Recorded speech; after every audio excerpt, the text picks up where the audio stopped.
All right, good evening, everybody. Thank you so much for being here. My name is Kari Kwas.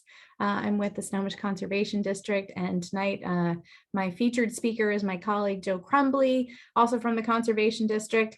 And the theme of this evening is lawns to lettuce or garden to table, but essentially we're going to be talking about food gardening as a way to use different space in your yard aside from grass. That's why we say lawns to lettuce. But we're really happy that you're here this evening, and we look forward to everybody learning something. So I just wanted to go over, who I am. My name is Kari Kwas. I'm a community engagement project manager with the district.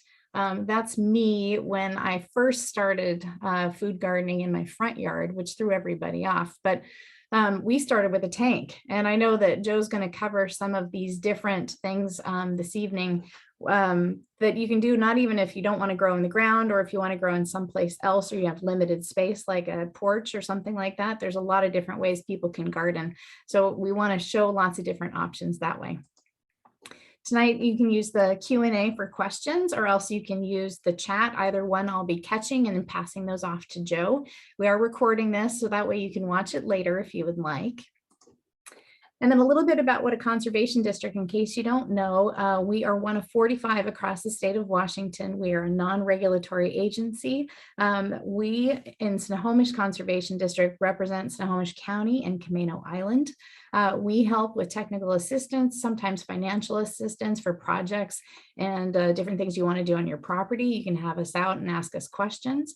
We do a lot of outreach and education, and then we partner with like the city of Lake Stevens and use other different funding sources to get projects done. And our main goal is to protect natural resources. So growing food is a great way to do that. It's perfect. Also this summer, so this is like the launch event for the I Love Lake campaign this year in 2022. And you can always go to ilovelake.org to learn more. But I wanted to review these different things that are happening. One is that we'll be going into, I think it's our 5th year of the Cascade Award. That is a green gardening or lake-friendly gardening award that we do. Nominations will open in mid-June. Please put in one for yourself if you'd like, or a great neighbor. We also will be doing a detention pond awareness class on June 22nd, so about a month from today. Also, we have a native plant buffer program we're going to be doing in partnership with the city. So we can come out to your property if you're interested in planting native plants. We will help you get a plan in place. And then there's a reimbursement. I think it's up to $250 for the native plants that you get. And that can all be planted by fall. You'll get your money back, and we all benefit with the native plants in the ground. Also this summer, because it was so fun last year, we're doing another rain barrel painting event on August 12th. That's a Friday. And that's when we'll be awarding the Cascade Award, but then separately we'll be selling barrels and then painting them at North Cove Park. And we had a ball with that last year. And we also do youth education. So if you happen to pay attention to our art contest, there were some great entries from Lake Stevens this year. It was really awesome. And then lastly, on that front, we do have the survey open. If you go to ilovelake.org, you'll find it on the page. And what we're really wanting to hear from you is, what do you know about natural yard care? Are there things that are interesting to you, where you live in the city, so we can sort of focus our efforts to make sure that what we're doing on an education side helps you. So with us behind the scenes, hidden away, is Shannon Ferrant, and she was with the city of Lake Stevens. She's the Surface Water Management Coordinator. So if you have questions for the city during this presentation or at the end, I can pass those to her as well, or we can have her come on screen to answer. But mainly our featured speaker this evening is Joe. And Joe has been with the district for about 4 years. He runs our urban agricultural program. And so he's busy, like I was on Tuesday, but out there getting veggie starts in the ground for different programs like early childhood learning programs with funding from the National Association of Conservation Districts and Farm to School and so many different things. And then also works with different city partners. So he'll talk about some of the partnerships we have in the city of Lake Stevens. Joe loves to talk about this. Hope you all learned something, and don't forget to ask questions throughout, and I will pass those off to him. So Joe, take it away. Perfect. Thank you, Kari. I appreciate the introduction, and I'm going to go ahead and share my screen and get the presentation going here. Let's see. Okay. Well, thanks everybody for attending. Again, my name is Joe Crumbley. I'm the Urban Agriculture Coordinator for the Snohomish Conservation District. Here to talk to you today about lawns to lettuce and how it may pertain to the city of Lake Stevens and everyone attending this webinar. So I'll go through some things today, including why the Conservation District cares about your garden, sustainable gardening benefits, practical information to get started, and donating your food harvests. So I'd like to start off by just describing, why my job exists in the first place and why the conservation districts were born. This was a result, of course, of the Dust Bowl, as you see here. During that time, there was a food crisis. There was a recession of sorts. There was a Great Depression. And so the food scarcity combined with the need for natural resource conservation pertaining to soil health were one of the main reasons why the federal government decided we needed more boots on the ground and needed folks to give more insight and expertise to help farmers reduce this issue from happening. Kind of a funny fact there was a lot of the politicians and legislators were meeting in the White House, and there was some dust that started to lap on the window pane as they were meeting. And after that had occurred, they really decided they needed to start and act upon that, which is kind of funny that once it reached them, that was the last straw. So yeah, that's a kind of a fun fact of why my job exists today. And we still continue these efforts around soil conservation, but we've also diversified more into water conservation, maintaining natural resources around livestock for farms. And so a lot of what my job comes down to are these natural resource conservation aspects of soil and water, but also, balancing that with food security efforts as well in the region.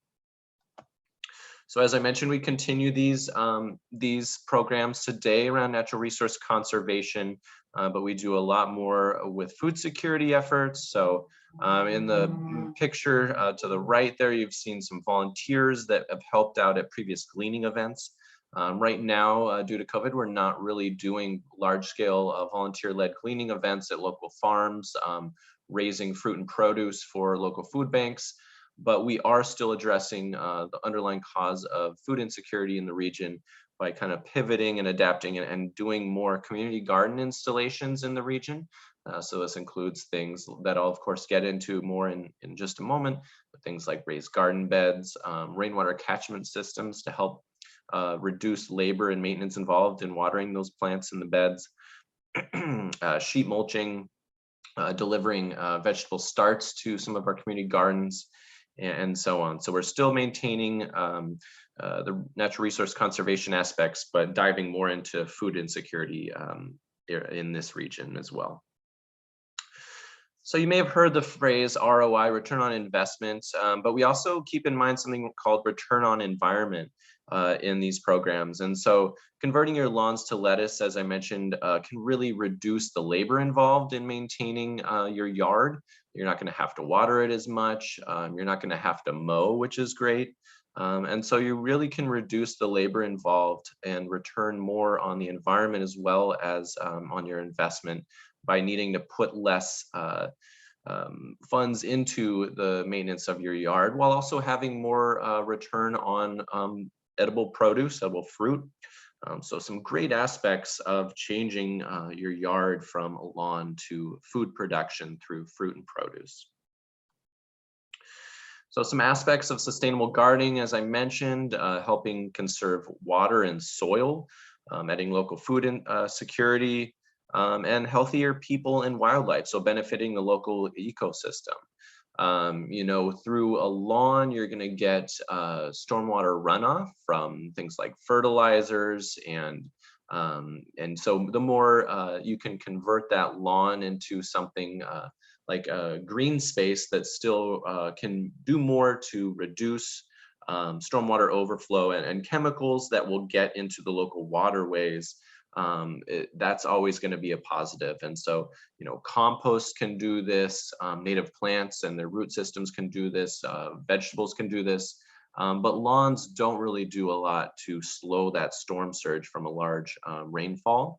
And so, green spaces that we implement are great at reducing those chemicals from getting into the nearby waterways, whether it's, sheet mulching, compost, rain gardens, or these rainwater catchment systems that we put in like rain barrels. So creating and conserving healthy soil, as I mentioned, is a great takeaway for doing this conversion in your lawn. Reducing transportation. It's around 10 calories per mile is what it takes to get your food where it needs to go. And so thinking about that, the calorie can not only be broken down into energy for your body, but energy used in transportation. If you have any questions about this, feel free to message me. I know it is an interesting and new concept for a lot of folks. But the less that the food travels, the better for the environment, and also kind of leads me into the next slide of healthier food. So less preservatives, less artificial ingredients to keep it for longer. And so you're going to have more natural food when it's less tainted by additives and preservatives. There's going to be between 60 and 70% of all foods in grocery stores nowadays actually have artificial ingredients and preservatives in it. And so anytime you can increase your self-reliance by growing your own food, you're also likely going to be decreasing these chemical inputs used to preserve the food to keep it fresh for longer as well. Reducing gas, making your food healthier, a lot of benefits. You're also going to be creating a healthier place for wildlife, butterflies, hummingbirds, and beneficial predators that may be taking out insect pests for your garden space as well. So when you use, on a small scale, using agricultural ways to maintain the garden space, organic ways to maintain the garden using less inputs such as chemical fertilizers, chemical pesticides and herbicides, the more you can reduce those, the greater benefit your local ecosystem and wildlife will have.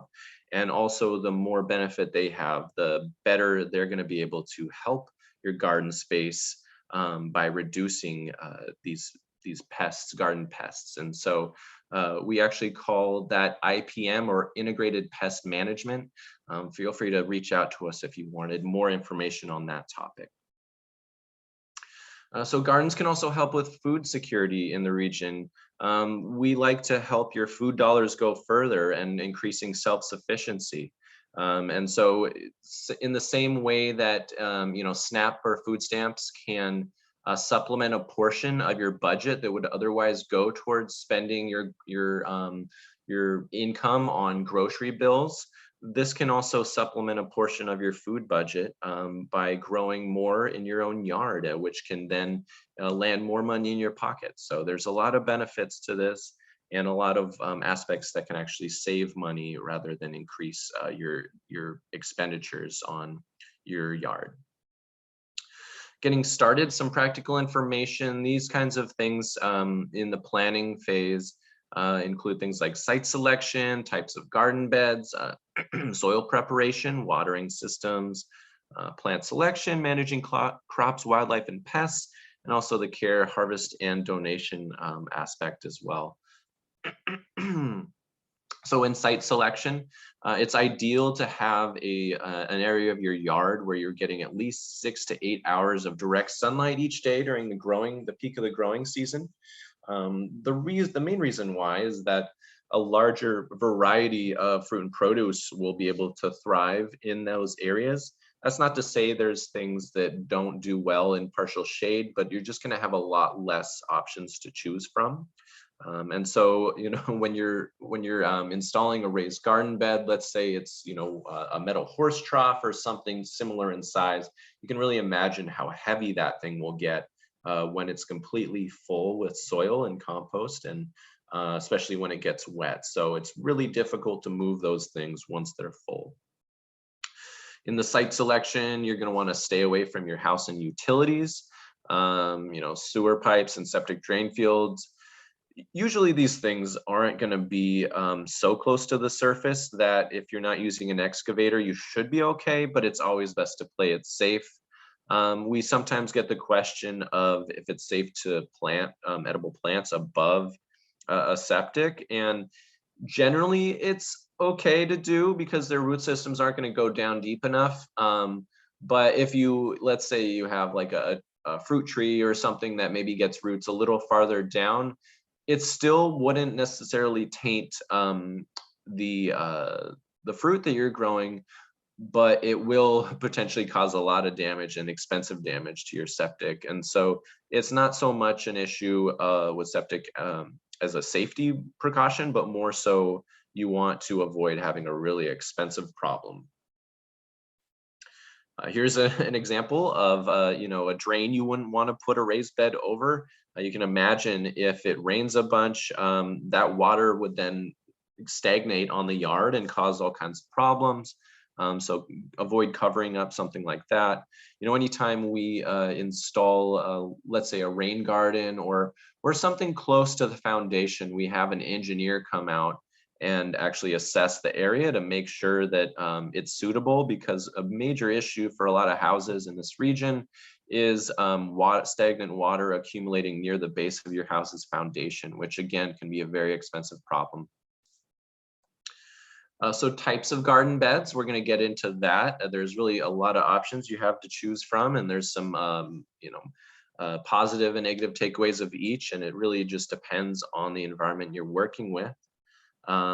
Here's a good before picture. There's an after picture of that same space. So installations in existing ground. This would require digging up sod and amending the soil.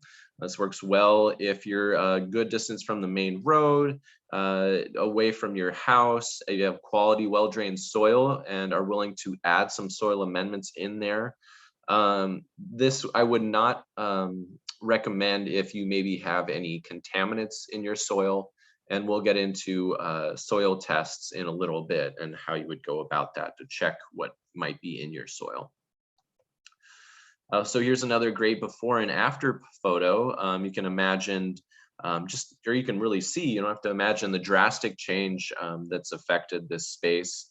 And it's the sheet mulching kind of going throughout and creating a path here, you know, it does a great job of suppressing weeds. It also can help beautify the space and kind of highlight the berms around the areas of the yard.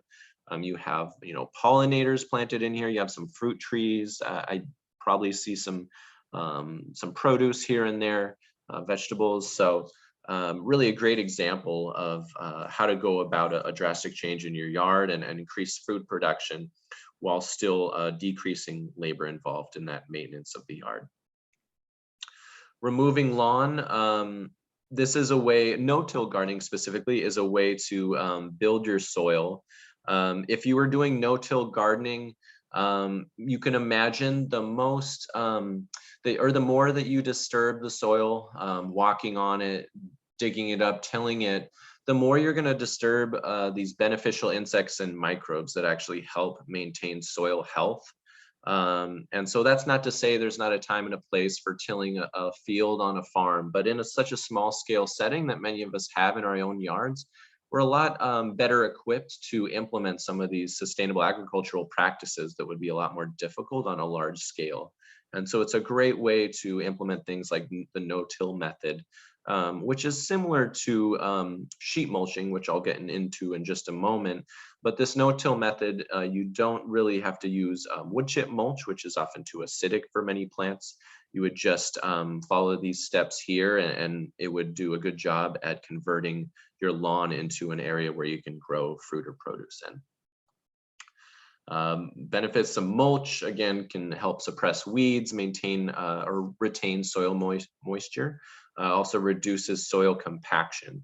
And so the mulch, specifically wood chip mulch, can be quite acidic. So again, not really recommended for a lot of vegetable varieties, but it is great for certain things, blueberries, strawberries, various flowers. And so it can be used quite well around the garden area. How much mulch do you need? This is a great website called soildirect.com, where you can just put in the square footage or the length and the width of the garden space you're working with. And you can also add the depth of this, of how much you would want in this layer of wood chip mulch. Typically for really pervasive weeds like morning glory or certain ivies or even blackberry, where they're really resilient and they're really able to come back up from below and try and reach the soil surface and see the sunlight, I would suggest, maybe doing up to 1 to 2 feet of wood chip mulch on top of them after adding cardboard beneath to really try and suppress them for a longer period of time. Here is an example of what not to do with mulch. It's called volcano mulching, and it really does damage, as you can see, to the base of the tree and can really rot the base of the tree if the water doesn't have an ability to drain away. And so you always want to mulch only to the base of the root mass and not higher than that to allow proper drainage. So sheet mulching, as I recommended, is a great option in certain situations. And again, as it says here, do it at least 3 months before planting. That way it will be able to break down some of the sod and weeds below. The cardboard will also be able to break down over time and add some nutrients to the soil like nitrogen. And so the longer you can allow it to sit, the better able it is to prepare that soil for proper planting. Here's a really in-depth breakdown of what sheet mulching can look like. You don't have to be this specific, but it is a good example of what you can do if you're really scientific about it and really want to follow these instructions. It can definitely end up with a great product at the end. I typically, at project sites, when I'm maybe bordering a raised garden bed with wood chip mulch and cardboard underneath, I'll probably just do between 6 to 8 inches of wood chip mulch on top to allow enough weed suppression to avoid the weeds from germinating around the base of the raised bed. Check your dirt, as I mentioned, knowing if there's contaminants in your soil can definitely affect what kinds of garden beds you might want to choose. This Dirt Alert website is great from the Department of Ecology. It'll be able to tell you when you type in your zip code on their interactive map, whether you fall in a region that's been found to have a lot of contaminants. Towards Eastern Washington, there's some areas that were previous apple orchards that have some contamination. Previous practices in growing apples, they've used a lot of heavy metals. Same thing goes for smelting plants. As you can see, some of the red icons on the map highlight where smelters used to be, and that of course has some contaminated runoff going into the nearby areas. In parts of Everett, there's even been cleanups by the Department of Ecology where they paid for your soil to be hauled off and replaced it on their own dime to be able to fix this problem. So there's always benefit, or there can be benefits for reaching out to resources like this and looking into what you're working with before proceeding. Again, raised beds. Here's some great pictures of horse troughs that were used on a rooftop here. They last quite long. If you wanted to use a horse trough, of course, there's other options like wood raised beds. And so, this is a good example. If you want to grow on the roof, obviously there's no soil there. If you have an issue with drainage, if there's stagnant water on site, Pets and wildlife is also definitely a factor. A lot of the nightshade family, tomatoes, potatoes, those aren't great for dogs to eat. And also you don't want something like a rabbit or a deer to eat it either if you're looking to consume it. So it's a good way to keep it elevated away from dogs and from rabbits. Deer, you may need a taller fence, of course, and maybe even putting, chicken wire around the base of the plants to keep them out a little bit. So some great benefits of raised garden beds. They improve soil, as I mentioned, separated from contaminants, no need to till. Great use of space. It's also great to not have to bend down as much. So if you're having issues with your back or your knees, preventing that from accumulating and not having to bend down as much is great. Typically, the length and the width of the raised bed is ideal for not being so long or wide to where if you're trying to lean into the center of the raised bed that you can't reach the center. Because as I mentioned before, the less that you can disturb the soil, the more beneficial insects and microbes that help maintain soil health will be disturbed. And so wanting to avoid the need to get in the raised bed is ideal. So having it in a width that's, around maybe 3 feet wide or so is ideal to being able to reach the middle without getting inside. And of course, aesthetically pleasing. These raised beds shown in this picture here were actually upcycled from old shipping containers, which otherwise would be going to the landfill. So it's always great when we can help reduce natural resources like the lumber used in these shipping containers from going to the landfill and reusing them for raised beds, which is nice. And I do think that it's a way to beautify the area, especially when you're highlighting the beds with the wood chip mulch from sheet mulching shown here. Building the raised beds. So again, at least 6 to 8 hours of direct sunlight in the peak of the growing season. Something else that folks may not consider in this process is planting north to south. This would avoid plants from shading each other. So if you can imagine something like a taller tomato, certain peppers, plants that climb, of course, are going to create more shade. And so the more that you can avoid them shading plants around them would be ideal to not stunt their growth unless they are a shade-loving plant.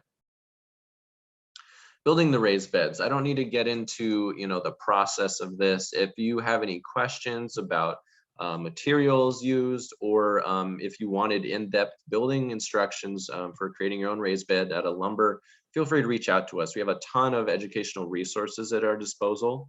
I would say to try and avoid pressure treated wood.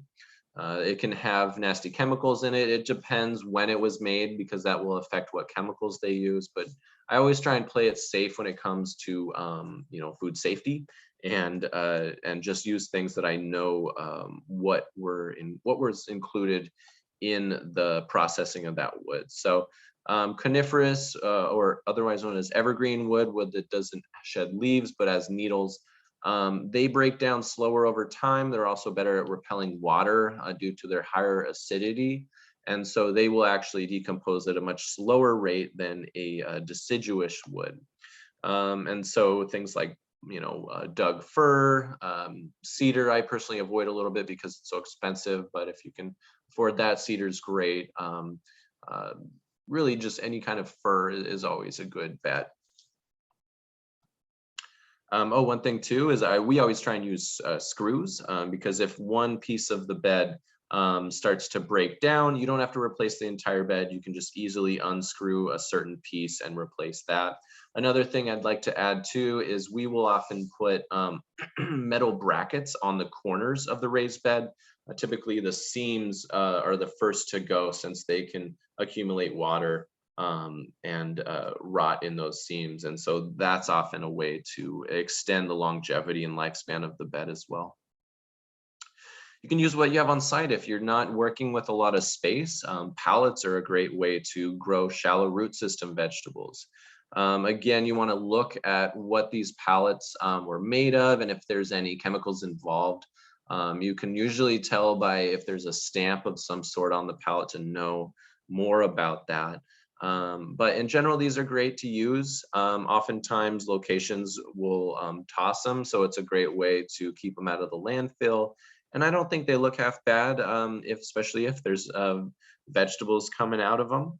And you can also attach them to a fence or a wall to make sure they don't topple over.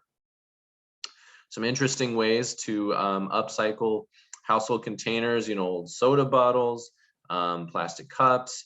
These can also be used to attach to the pallet in this case, instead of growing directly out of the slats in the pallet.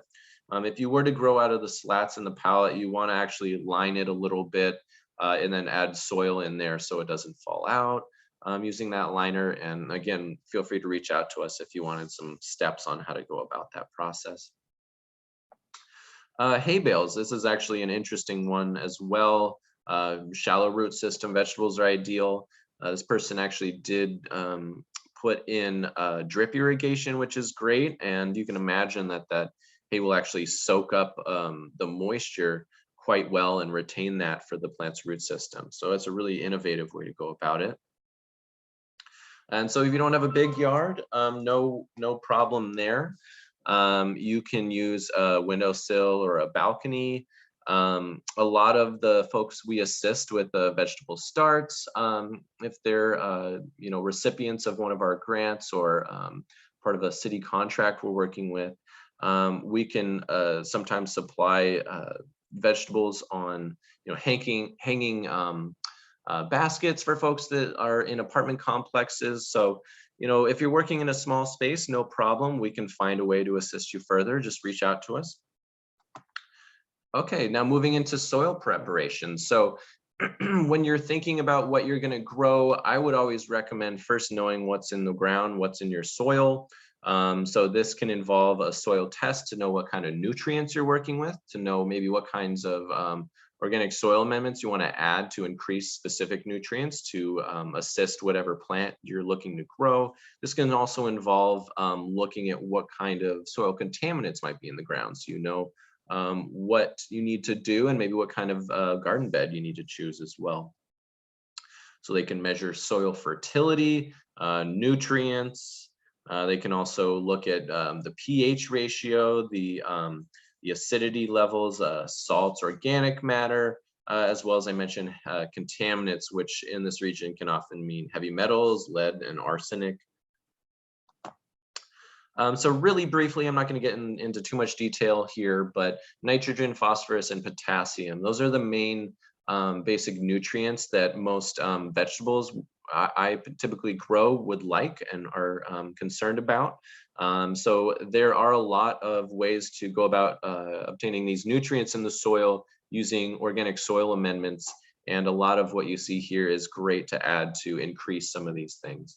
A lot of times too, I'll be reached out by the community asking, why is this plant not doing so well? What's the issue? Why are the leaf tips yellow? Why is the stalk spindly? Various issues that that they see on their plants, and oftentimes it comes down to the nutrient level in the soil and what they may need to be adding to reduce that from occurring. Composting. So this is a nice compost unit we put in for a community garden out in Monroe. But we've put in compost units all across Snohomish County in many of our garden spaces. Great way to keep the plant matter and the waste in a closed loop system. And so if you're able to, as a plant is breaking down, to actually put it in the compost and then turn it into soil, which then you can use back on your garden space. Some benefits, of course, as I mentioned, a closed loop system, reducing waste, reducing food scraps that may be going into the landfill. I also mentioned before that adding compost in your garden reduces water from evaporating into the air around the base of the plant, so increased water efficiency, reduces water runoff and erosion, all kinds of great benefits. Many composting units to choose from. I'm not going to get too in depth on this now, but you can also reach out to us anytime if you have questions about what kind of composting unit might be best for your location. I will often tell folks who are interested in reducing the labor and also reducing potential rodents and pests, and maybe they have stagnant water on their yard, maybe they have a dog they're worried about. Going with a model similar to the one on the left here is great, because all you need to do is turn the hand crank, and there's no way for rodents to get up in there and consume that. Rainwater catchment systems. Here you see some IBC totes. These can hold quite a bit more than rain barrels, but we do typically install, for the most part, rain barrels. It depends location to location and what kind of size roof you're working with. These, of course, use drip irrigation, oftentimes automated to get the water where it needs to go into your garden beds. And a great way to save money on water. You know, not all states actually legally allow you to harvest rainwater, and luckily we are in a state that allows you to do so, which can save on your water bill. So water systems and the different types, I mentioned IBC totes. There's also rain barrels. There are cisterns, and the catchment itself just pertains to what kind of medium you're using to store that harvested rainwater. The irrigation, the drip irrigation that we choose for this is typically soaker hoses, because they require less pressure to get that water where it needs to go. Typically, we also will be elevating the rainwater catchment above the ground, you know, 1.5 to 2 feet or so, to try and utilize the gravity to get that water where it needs to go, so we don't have to invest in a pump. And hand watering is always a fine option as well.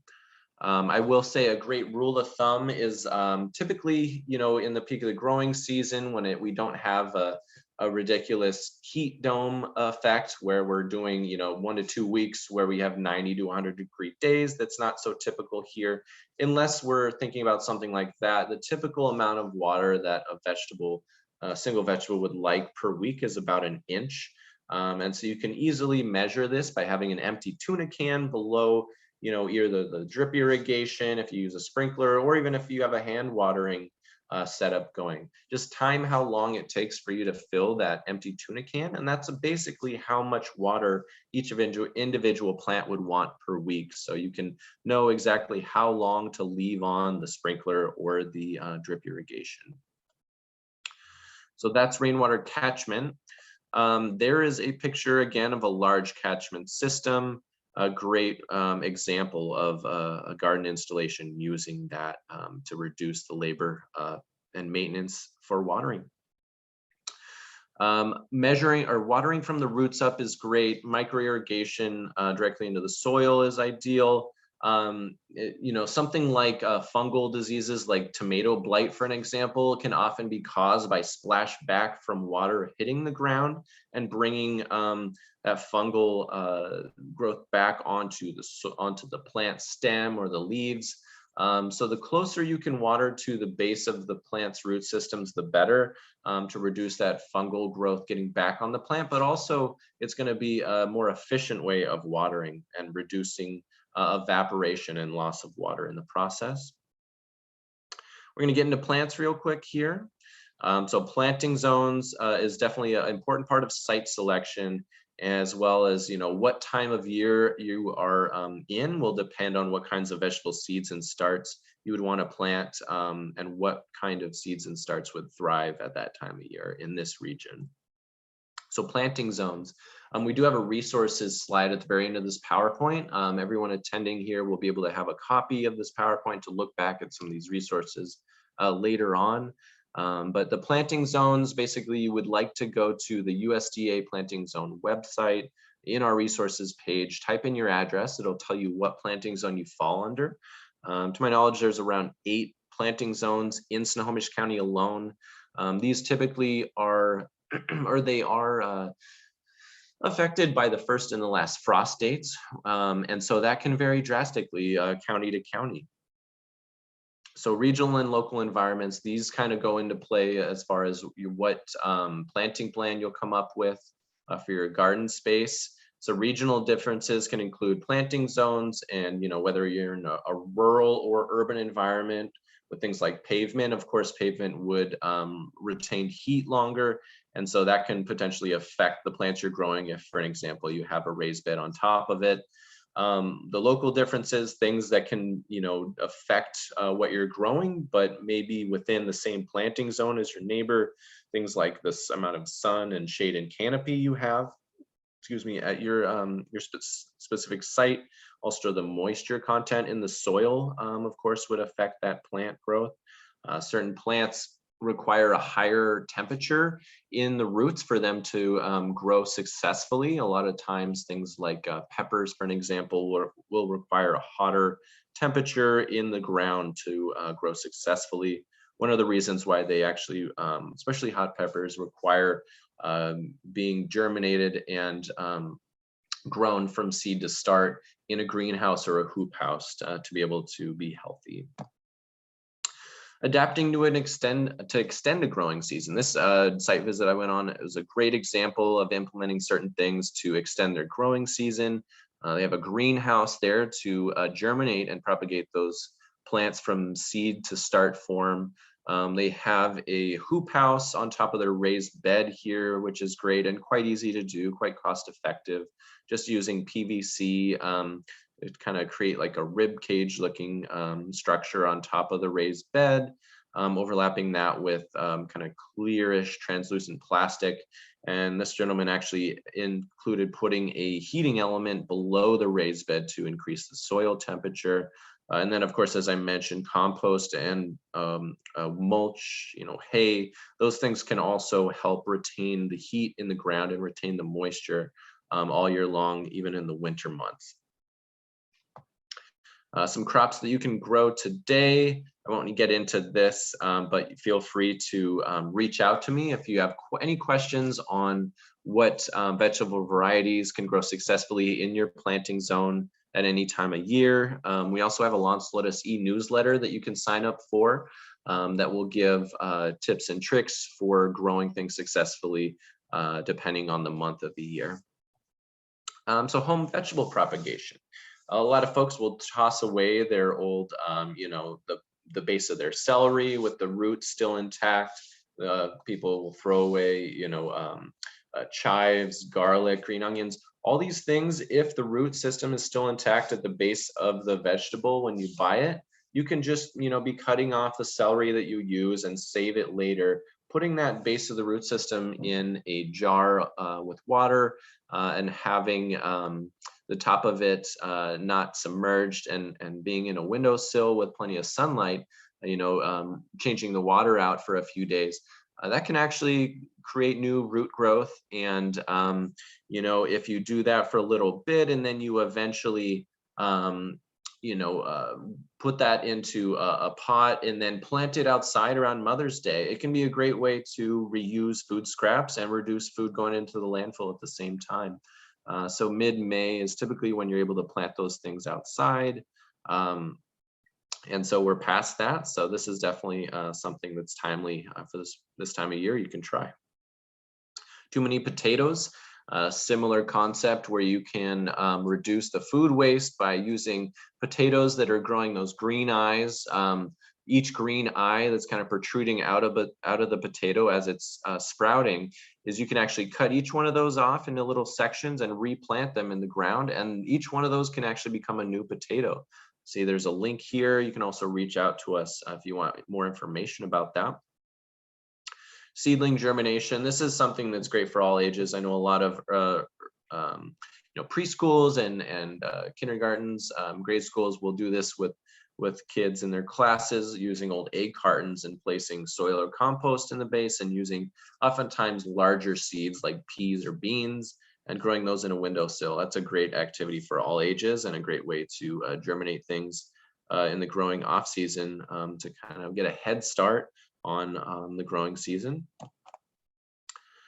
So healthier gardens, as I mentioned before, trying to stay with these organic practices and sustainable urban agriculture practices will benefit not only healthier food that you're growing, but also healthier ecosystem and plant and animal and bugs around your garden space.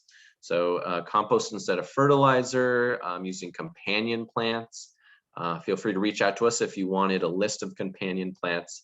It depends on what is growing there currently. Also thinking about crop rotation. When you're growing the same plant over and over each year in the same space, it's going to be depleting the nutrients from the soil rather than regenerating them. So the more that you can practice crop rotation each year, the better. That often involves having a planting plan that you can refer to. So that a good time to create a planting plan is in the winter. Thinking about the big picture of where you would be placing specific plants around your garden. And again, over tilling and growing the same thing in the same space year after year, that was one of the aspects that led to the Dust Bowl. And so we're trying to learn from the past and how can we reduce certain practices that create elements like the Dust Bowl, and how can we benefit agriculture, urban and rural, moving forward. And so implementing some of these practices is a great way to go about it. Cover crops and garden winterization. Again, trying to maintain soil health, and specifically topsoil health, through increased nutrients is ideal. Topsoil really regenerates at a very slow pace. And so keeping that in mind, how can we maintain soil health? Cover crops, companion planting, these are ways to regenerate soil nutrients over time. The legume family, so peas and beans, these are known as nitrogen fixers. They actually add nitrogen to the soil in the growing off season. You can always eat the peas or the beans if you like, but they actually are also used a lot of the times, not necessarily to eat, but to be regenerating those soil nutrients during the off season. Companion planting, as I mentioned, this kind of depends on what is already in your garden, and that will affect what maybe you want to choose to add to your garden space. So without getting into too much detail on what is companion planting, feel free to just reach out to us and let us know, what you're currently growing, and we can then let you know what might be companion plants for that variety. It really just depends on what you're working with and what you'd like to grow. Companion plants have to do sometimes with what a specific nutrient is getting depleted from the soil, and then you would choose another plant to regenerate that nutrient in the soil. Sometimes it can be what's known as the three sisters, the corn, beans, and squash, where one is shading a plant, another one is using the corn as a lattice to grow higher, just working in a symbiotic way to benefit each other. There's even certain plants that work as natural pesticides or herbicides, giving off certain smells that would maybe deter something like deer. As I mentioned, the three sisters, this is a classic example of companion planting. There's a link here with more information on companion planting. We also have plenty of educational information we can send folks that reach out to us if they wanted more details about companion planting. As I mentioned, crop rotation. This is a great way to reduce things like bacterial or fungal plant diseases. There's a nasty plant disease called clubroot, which affects brassicas, so things like broccoli and cabbage. And once that gets into your soil, it takes up to 10 years to get out. That means that you wouldn't be able to grow broccoli or cabbage or any brassica in that same soil for 10 years to allow it to regenerate and get rid of that clubroot from happening. And so the more that you rotate your crops, the better you're going to be able to avoid things like that. So managing crops, things like weeding, watering, and controlling pests, and harvesting for yourself and others. We'll get into this here. Supporting pollinators, as I mentioned before, it limits pesticide use. Increased pollinators in your garden area can also increase the yield of fruit and vegetable production. So the more you would want to maybe have a mason bee house like here, or maybe bordering the garden with pollinator plants to increase the bees from coming or to come to the space is great. There's all kinds of great ways to go about it. There's even something, if you wanted to look up kind of a technique that's becoming more popular around these times. It's called beetle banks. And so if you type in beetle banks with the Xerces Society, XERCES Society, a great way to increase fruit and vegetable production through increased pollinator habitat. As I mentioned before, let nature help. Here we see, birds carrying off certain snakes. Snakes, of course, will eat garden pests. So the more you can benefit your local wildlife and ecosystems, actually, the better that your garden will be. So a lot of times folks will lump all bugs together in one category, when in fact, as I mentioned before, a technique called integrated pest management is a great way to increase the insect predators that would take out these insect pests from your garden space. So maintenance, if you're able, taking a soil test every 1 to 3 years to see what kind of nutrients you're working with. Even if you are using organic practices, you can still have too much of specific soil nutrients like nitrogen or phosphorus. Phosphorus can create algae blooms in nearby waterways, and that's of course bad for local fish and bird populations. So even if you are using organic practices, there still can be some detriments of over fertilizing through organic soil amendments. So it's still important to know what you're working with and how much of specific nutrients are in the soil. Harvesting. So if you have neighbors that can use your food, great. It's not necessarily the end of the world either if you are allowing local wildlife to eat your food. But of course, we hate to see things go to waste, and so sharing it with your neighbors or local food bank is ideal. Harvesting for others. We have a program called the Plant a Row program, where we can offer free vegetable seeds for folks who pledge to join the Plant a Row program and donate at least 1 row of what they grow to a food bank in Snohomish County. You can visit our website, scd.org, and we have information on what food banks in the region work with us. And I think it's over 21 or 22 food banks in Snohomish County are part of this Plant a Row program and will accept homegrown fruit and produce from you. We also have a community partner that's a nonprofit that sometimes is able to send out their group of volunteers to harvest excess fruit from your yard if you want it harvested and brought to a nearby food bank in Lake Stevens. That's a group called Hungry Hearts that we work with, a really great nonprofit in Lake Stevens. As I mentioned before, this food bank map available on our website will show you what kind of food bank is in your region and how close they are. If you click on each one of these icons, it'll also tell you about their address, their days of the week and times of day that they're open. Really great resource. And we work sometimes with the Volunteers of America and some of their weekly hot meal programs. Some of our garden sites are located near some of those locations that will donate some of what they grow to those programs as well. So whether it's a hot meal program, a food bank, or a nonprofit we work with that helps support previously unhoused folks, all these efforts are great to reduce food insecurity, in your region. So we have some resources. We donate vegetable starts, between 10 and 15,000 vegetable starts each year to the community garden spaces that we set up in Snohomish County. We also have a instructional Plant a Row video on how to grow things from start to finish, and feel free to reach out to us to pledge to Plant a Row and join our Plant a Row team for free vegetable seeds. Raised garden bed distribution. This is something that we don't have as available as we did in the past due to various events around the world affecting global supply chain. We no longer have access to raised garden beds from used shipping containers. We are now just building our raised beds at our project sites from scratch. So unfortunately, don't have an ability to donate these raised beds to individual homeowners at this time. However, if you were interested in applying for the Lunds Lettuce Cost Share program, that is a program that would give up to a $500 rebate to go towards resources used to increase your growing capacity in your yard. If you were looking to donate food that you grow to local food security programs in your area.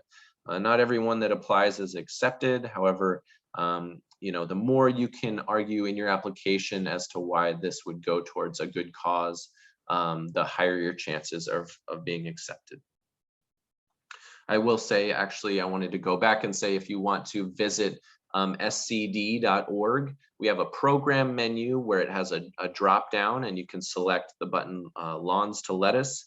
From there, you select the funding button, and that's where our Lawns to Lettuce cost share application is located. So the Lake Stevens resource distribution.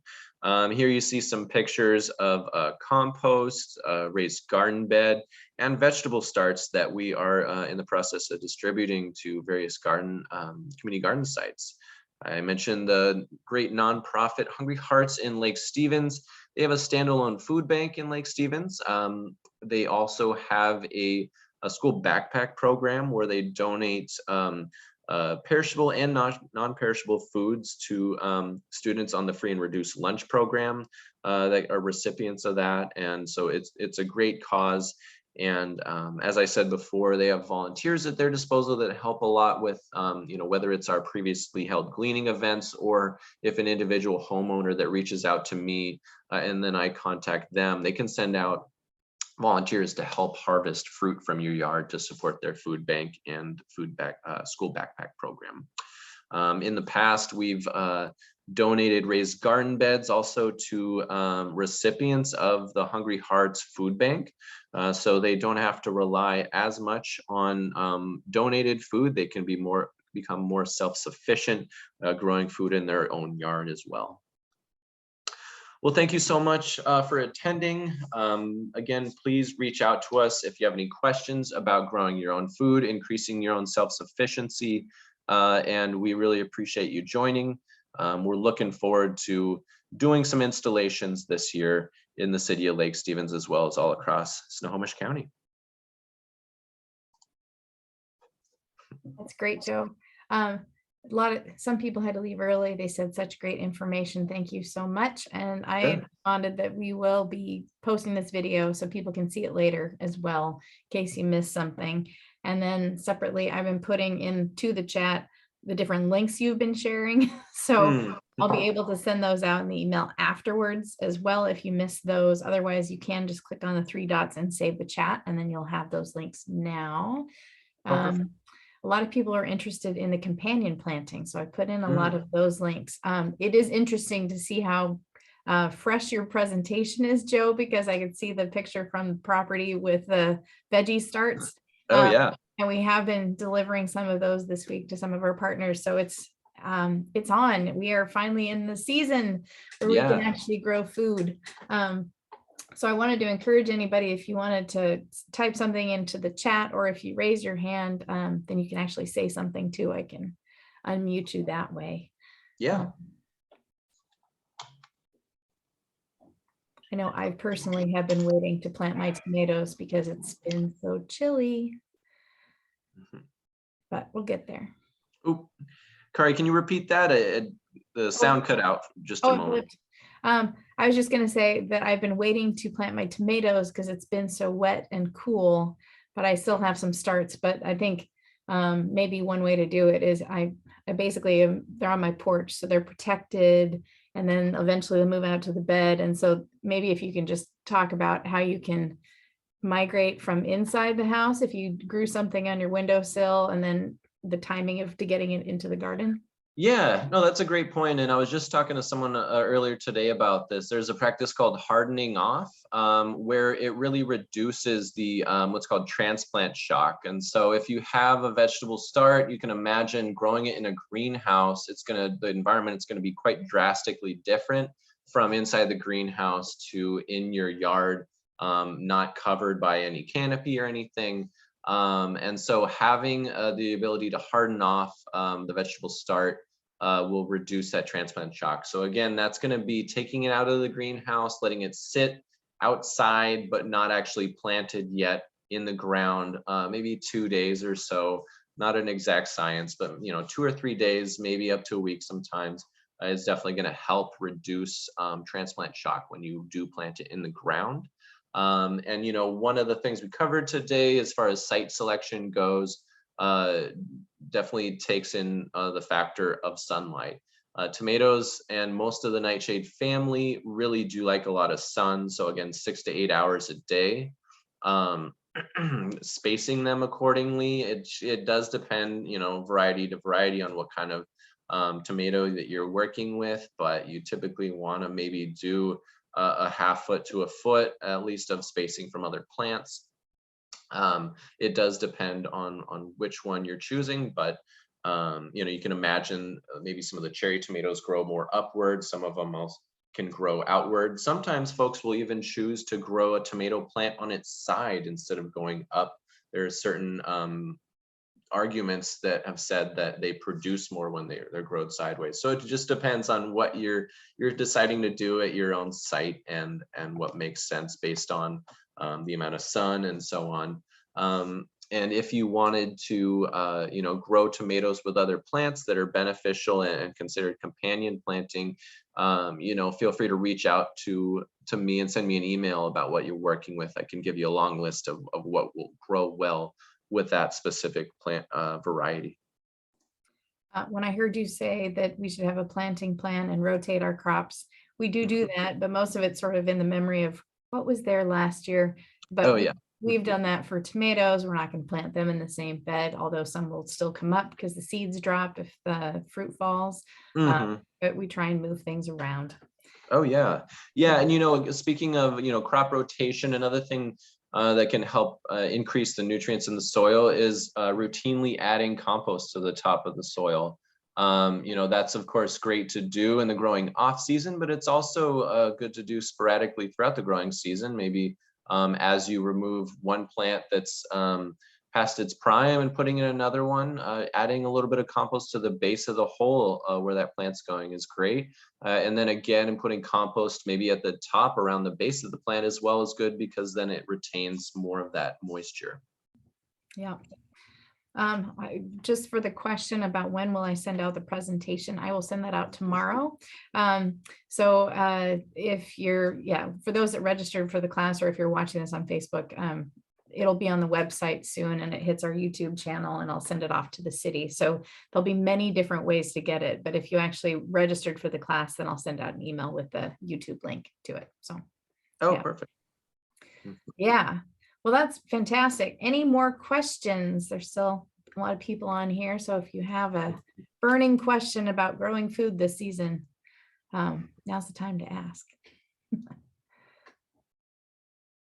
I wanted to say to Joe, while we're waiting for that, I think it's yacon I was given by someone, and it's from Bolivia, and it's sort of like a sweet potato. And the guy said that you can eat the greens as well. So I'm trying that this year. So it's always interesting to see what plants are out there and whether or not our conditions, kind of that zone map, are similar enough that it may work. We shall see. Yeah. Yeah, no, that's a good point. And, some things that certain folks will throw away may not be something that you have to toss. So just depending on where you're from and things like that. But culturally appropriate foods is something that I myself am taking a lot more into account when assessing with various project sites. And we really try and take into account food sovereignty and overall, reducing food waste by assessing with each site we're working with, what are they actually interested in growing, which is really important and often overlooked. So. Well, and that's huge for kids. If you want your kids to eat vegetables, grow things they like. Exactly. Exactly. Yeah.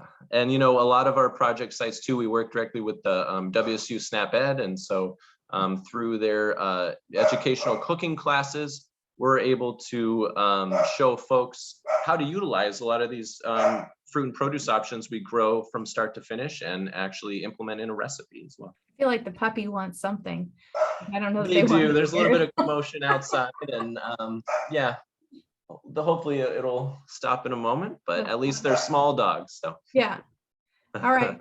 Last call for questions. You can always reach Joe, and I will type his email into the chat, as well as me at the district. We're happy to come out, take a look at your setup, and then provide some feedback. And if we can, some financial assistance and or vegetable starts sometimes, or seeds or something, just to get you going. I think earlier this year, we actually did terrariums for a different city. So there's just a lot of different ways that we can help educate and get some information to you. So, and inspire.